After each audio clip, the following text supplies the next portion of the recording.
Hey, good evening, everyone. So this is my Module 1 AEP 800 presentation. So first, a little about myself. My name is Brian McCarthy. I was born in Pittsburgh, raised in Michigan, attended Western Michigan University. I have an amazing wife named Alyssa. She's also a teacher. She teaches both middle and high school English in Flushing, Michigan. And we have an amazing dog, gigantic yellow lab. I think he misses me right now. His name's Prince. That's him down in the bottom left. Professionally, when I graduated from undergrad in 2006 in Michigan, as I'm sure a lot of places, the job market was just not amazing. So through a job fair, I ended up in Charles County, Maryland, where I worked for 7 years, both as a teacher and as an administrator. For the last 6 years, we've been back in Michigan. My wife, who I met out in Maryland, is also from Michigan. She's from Grand Rapids. So that was, all the reason we both wanted to move back. So since we've been back at home, I've actually worked at two different schools. When we first came home, I was lucky enough to be the principal of Bridgeport High School, which is borders on Saginaw, which you may have heard of.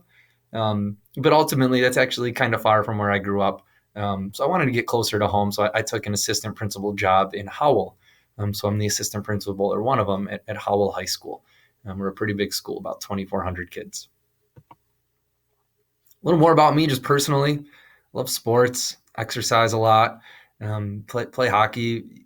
Try to get out on the ice a couple times a week. Also recently taken up yoga. I love it, but I'm so bad. I'm really bad at yoga. It's not going well, but I'm going to keep at it. Love to travel internationally and all around the country, though I've never been to Kansas. So now that I'm a student here, I think maybe it's time to visit, check out a new state. In the other class, I'm in district facilities. In the videos, it seemed like I think I was the only person not from Kansas. But here I saw two already, and one was from Japan and one not too far from me in Ohio. So go blue, by the way. Anyway, genuinely enjoy professional learning. I love learning. Lifelong learner is not just a buzzword for me. It's who I am. So I always try to have like one big major topic that I'm tackling at a time. And right now, in addition to any grad classes, I'm also super passionate and curious about global competencies. So if any of you out there have it at your school or experience it all, I'd love to learn from you and network. So into the meat of today. Really did actually enjoy the readings, especially the I think it was called Empowered Superintendent. I love that it felt more like a blueprint and a resource that I could circle back to. So the question of using that, how would I identify tech resources as a district leader that support these things, mission, vision, goals, etc. I think it's most important just to start there and to start with the vision, goals, and values. So I would really break it down to kind of why, what, and how. So why do we need technology? Why do we need improved technology if that's the case? And I would hope it comes from something from this document that we have. So for example, one of our belief statements is just simple. All students can learn. Therefore, if in an English class, 6 kids aren't learning, we have an issue, and maybe we need some technology, and there's the why, or additional technological opportunities or resources. So next, I would really consider the what. What are those? One big takeaway from the readings was the importance of having a good team, and specifically a leader, a rock star CTO. So I hope it would all kind of start from there, a person for me to collaborate with, as we try to identify those exact resources. And then how, which from our adaptive plan, our strategic plan, you see one of the focus areas, and it's a big one for us, is family and community engagement. So, are there resources in the community we could access that can kind of help us get that technology in the classroom? How would I provide students with that access to enhance learning and support the curriculum? I think this is another good time just to kind of work backwards and think curriculum first. In the reading, I'm familiar with power standards in the reading. I think they call it a digging deeper or diving deeper. And the districts and schools have had more bang for their buck and higher achievement scores and things when they really focus on maybe more narrow group of standards, but diving deep into things. So I mean that's the starting point is the curriculum before we can even talk about access to technology that's going to support it. But ultimately, we need to eliminate barriers for accessing the technology. For example, we have rural students that live in a pretty rural area within our district that have spotty Wi-Fi at best. Of course, there's also students who come from less than stellar socioeconomic situations. So we help and need to do more of helping eliminate those barriers for technology. So we've provided hotspots for families, even paid for some Wi-Fi now that we have Chromebooks in everybody's hands. We want when they take it home it to be equitable. So we need to really eliminate those barriers to accessing tech. Essential to do that is forming community partnerships. So I'm reminded of when I was a principal at Bridgeport, in thinking of curriculum first, we brought in a program called Project Lead the Way, which is just an awesome program. A few different areas of focus, but we chose the engineering route. And as great as it was, we also learned, gosh, it was expensive. So we formed a partnership with Amigo Mobility, who was a company right in our backyard. They make the carts that you might see people driving around in Walmart or a grocery store.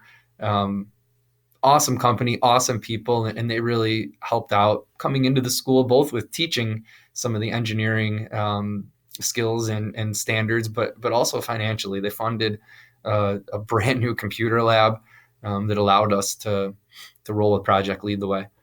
I would also say helping students with access to tech tools that enhance the learning, like that doesn't need to take place on our walls. So we really think like, meeting students where they're at, bringing learning to them, helping them get engaged in the community. Maybe there's technology in the community at the library or different tech businesses we have in town. So just kind of reimagining and rethinking how we do school and where learning takes place and empowering students to access that tech outside of our walls. So how would we support teachers in the use of tech? I think one thing, two words that go together so often are innovation and technology. You might ask someone, how's your district, how's your school being innovative? And sometimes I've heard the response being, well, we have one-to-one tech for every student. Or, teachers talking about using Google Docs and slides and things like that. And that's awesome. It is good. It's good stuff. But I don't know if it's innovative, if it's replacing being able to handwrite something or just simply having a Chromebook in a one-to-one model. That's not innovative. It's efficient. It's effective. But what are we doing with that? So I think collaboratively, we need to define innovation. Personalizing professional development for teachers. I think the next question, or in two questions, it's about differentiation in the classroom, but we need to model that. We need to do that for teachers. One size doesn't fit all, and certainly the sit and get model just flat out doesn't work. So a first, second year teacher just doesn't need the same things as a teacher later in their career. So how can we personalize what each teacher needs, especially related to technology, to support them and meet them where they're at? Hiring the right CTO feels important. I know this just isn't right now, at least, an area where I'm 100% confident. It's not a giant strength of mine right now. So I need to learn more, but also surround myself with the right people. So assisting teachers with differentiated teaching, hiring the right CTO again. But this, I guess, with more, a little more specifically, someone who is a rock star teacher. That's what we have in our district. Our tech leader was one of our best elementary teachers. And the fact that he can not just problem solve or provide teachers with tech tools, but he can really speak knowledgeably, and he's articulate about talking about how it can, instructionally help students in the classroom. So hiring the right person, modeling differentiation, streamlining data. I think that's huge when it comes to empowering teachers to differentiate lessons, because differentiating is hard and it's time consuming. So I think streamlining data, just putting it in their hands so they don't need to do the collection of the data. We can do some of that for them. We can write codes and programs and get SAT data in their hands in a well-organized, user-friendly manner so that they can do the hard work of actually differentiating and finding technology that might help meet each student's needs.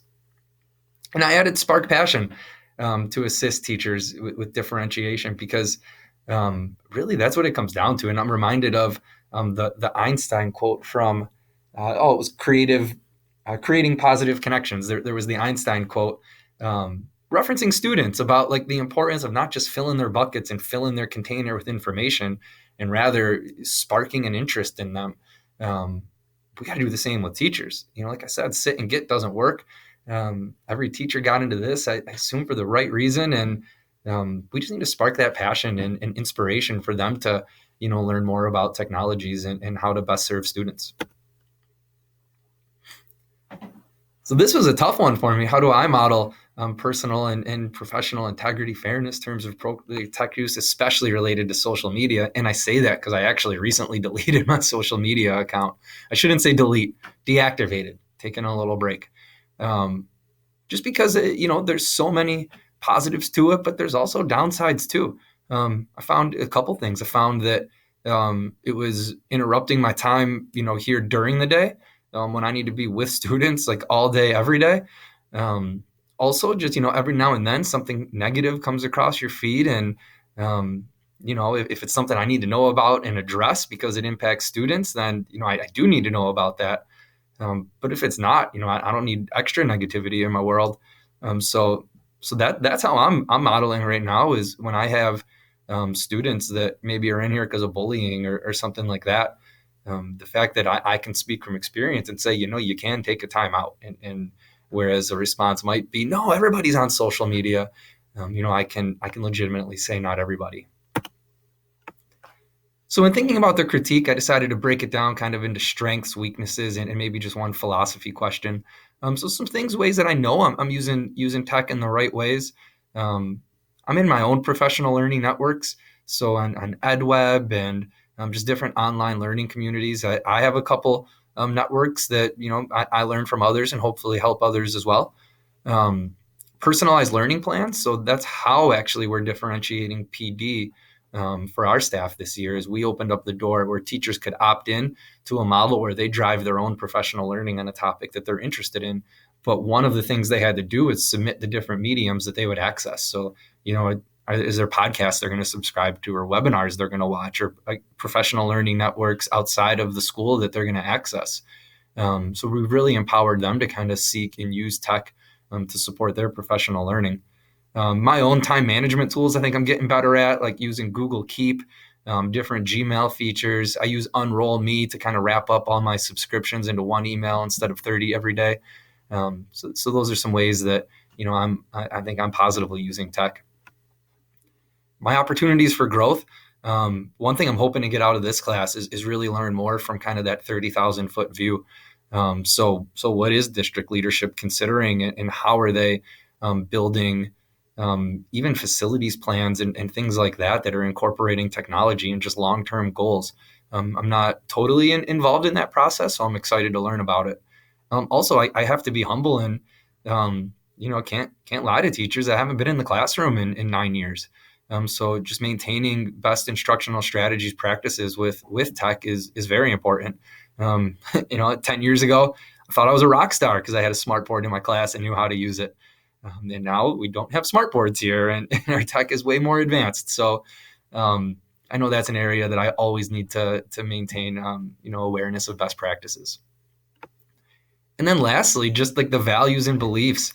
I know that social media is so powerful. I've benefited from social media as a building leader. I love being able to market the great things going on in our district on Twitter and on Facebook. But at the same time, there's realities of it's not all great, and there's a balance that needs to be found. Even for our students, I mean, there's studies that are showing it's contributing to anxiety, contributing to depression. Excessive screen time is not amazing for our eyes and brains. So that's just something that I need to do, is find that balance and honestly just get back out there on Twitter and take the step. So here's my citations. At the bottom, I referenced George Couros, a book, The Innovator's Mindset. That's what sort of sparked my thoughts of defining innovation and coming to kind of a consensus among our team. So I'd strongly encourage someone to read it if you haven't already.